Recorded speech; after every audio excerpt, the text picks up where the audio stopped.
Assalamualaikum warahmatullahi wabarakatuh.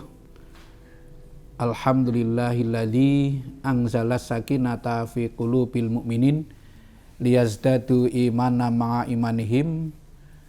Asyhadu alla ilaha illallah wahdahu la syarikalah al-malikul haqqul mubin wa asyhadu anna muhammadan abduhu wa rasuluh arsalahu rahmatan lil alamin. Allahumma sholli ala Muhammadin wa ala alihi wa ashabihi ajma'in. Qala Allah Ta'ala fil Qur'anil Karim, a'udzu billahi minasyaitonir rajim.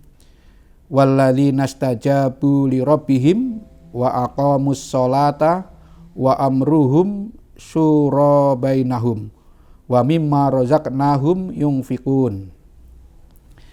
Pemirsa mimbar Unima yang berbahagia, tadi saya bacakan surat Asy-Syura ayat 38. Ayat ini dalam dakwah sering kita jadikan sebagai ayat yang menjadi dasar untuk bermusyawarah, atau ayat tentang musyawarah, di samping di dalam surat Ali Imran ayat 159. Tapi menarik, ayat ini sebelum menyebut tentang musyawarah itu ada dua perilaku sebelumnya dan ada satu perilaku sesudahnya. Nah, maka saya berkeyakinan bahwa yang disebut sebelumnya itu idealnya menjadi pegangan dan landasan kita yang harus kita miliki sebelum kita itu bermusyawarah, sehingga permusyawaratan yang berlangsung itu bisa beradab ya. Mengapa ini saya sampaikan? Sebab sekarang ini sering kita menyaksikan ya permusyawaratan yang prinsipnya bukan untuk mencari kebenaran, tetapi untuk mencari kemenangan. Padahal idealnya musyawarah itu ya untuk mencari kebenaran yang menyebabkan mudah untuk melaksanakan apa yang menjadi keputusan itu. Bukan kalau saya menang dalam musyawarah itu terus mendapatkan sesuatu gitu. Nah, kalau itu yang terjadi, maka berbeda pendapat itu akan berpengaruh terhadap perbedaan pendapatan. Nah, musyawarah yang sesungguhnya tidak seperti itu. Nah, Allah berfirman, walladzina stajabu li rabbihim. Maka sebelum orang bermusyawarah itu pakai prinsip yang pertama adalah orang-orang yang memenuhi apa yang diserukan oleh Allah, yang diserukan oleh Tuhan mereka.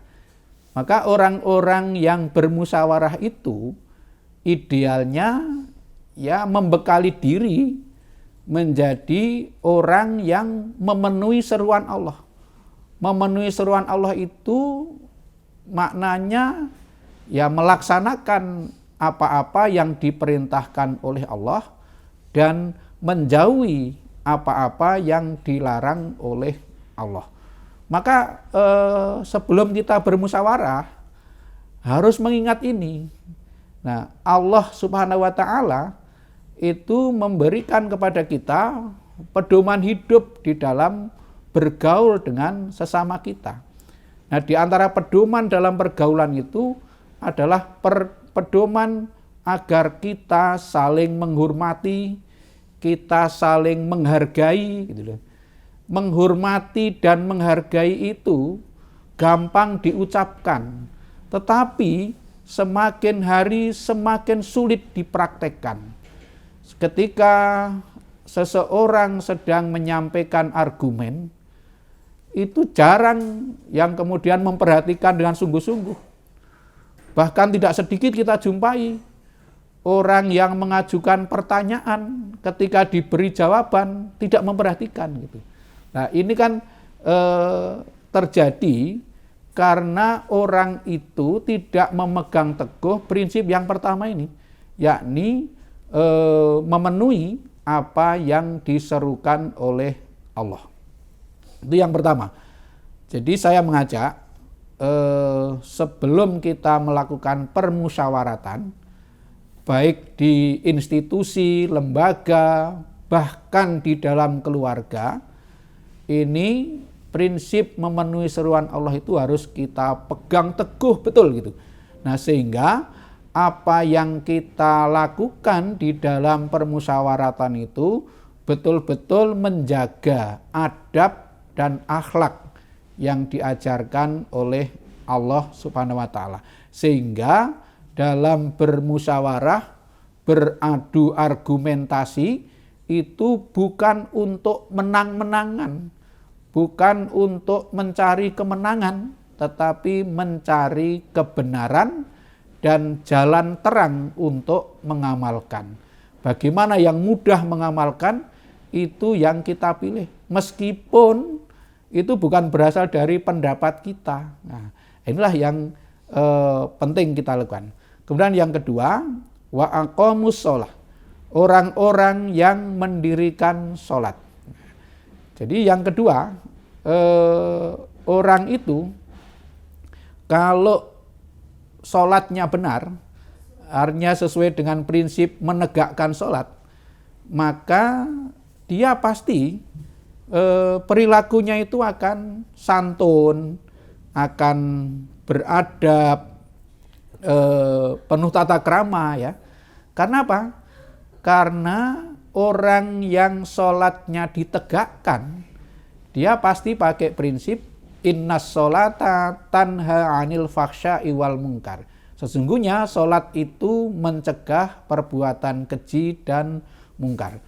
Orang yang sudah rajin sholat, tetapi kok perilakunya tidak baik, perilakunya justru menyimpang dari tata krama, maka dia berpotensi terjerumus di dalam fawailul lil musallin, celakalah orang yang sholat, yakni orang yang lalai dari sholatnya. Nah, insya Allah para musyawirin, orang-orang yang bermusyawarah, itu kalau dia betul-betul memenuhi seruan Allah dan mendirikan sholat, maka di dalam permusyawaratan itu dia akan berlaku santun, berlaku tertib, dan tidak melanggar aturan, tidak memperturutkan hawa nafsu.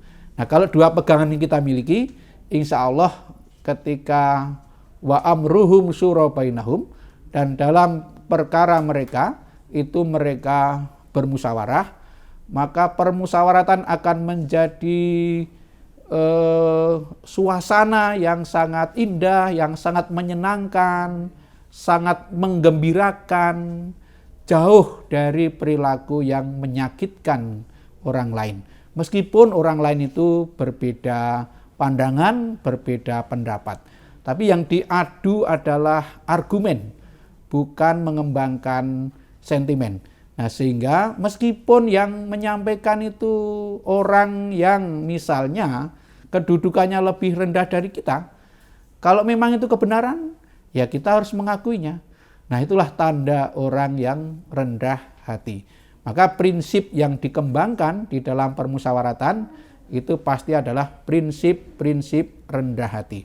Mengapa?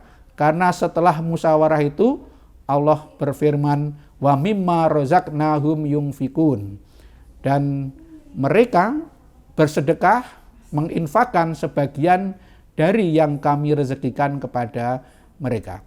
Ini menggambarkan bahwa orang yang bermusyawarah itu targetnya adalah untuk mengamalkan sesuatu, untuk berjuang dan berkorban. Kalau kita bermusyawarah dalam rangka berjuang dan berkorban, tentu kita akan mencari jalan terang yang memudahkan bukan jalan terang yang menyulitkan, bukan jalan untuk mendapatkan keuntungan secara pribadi. Nah, inilah yang tadi saya sampaikan, prinsip-prinsip penting yang harus dimiliki di dalam bermusyawarah itu. Ya, yang pertama adalah taat kepada yang diserukan oleh Allah. Kalau berupa perintah ya dilaksanakan, kalau berupa larangan ya kita jauhi. Kemudian yang kedua, menegakkan sholat. Dan yang ketiga, bermusyawarah dalam urusan bersama. Ya. Nah, musyawarah itu kemudian targetnya adalah untuk berjuang dan berkorban. Nah, kalau orang itu akan berjuang dan berkorban, pasti mencari yang terbaik. Dan kalau ingin berjuang juga pasti mencari jalan yang paling gampang. Bukan menggampangkan ya, tapi untuk hasil yang terbaik, tapi jalannya jalan yang mudah, bukan jalan yang menyulitkan. Dan juga bukan dalam rangka mencari kemenangan dan keuntungan secara pribadi. Nah, insya Allah permusyawaratan yang terjadi di Persyarikatan Muhammadiyah itu sesuai dengan prinsip-prinsip itu. Jadi yang dicari bukan kemenangan, tetapi yang dicari dalam permusyawaratan adalah kebenaran dan jalan terang lempang untuk mengamalkan keputusan. Itu saja yang saya sampaikan. Mudah-mudahan ini bisa menjadi pedoman bagi kita sekalian dalam melaksanakan permusyawaratan di lembaga dan institusi apapun. Lebih-lebih di Persyarikatan Muhammadiyah. Mudah-mudahan bermanfaat. Billahi taufiq wal hidayah. Nasrun minallah wa fathun qarib. Assalamualaikum warahmatullahi wabarakatuh.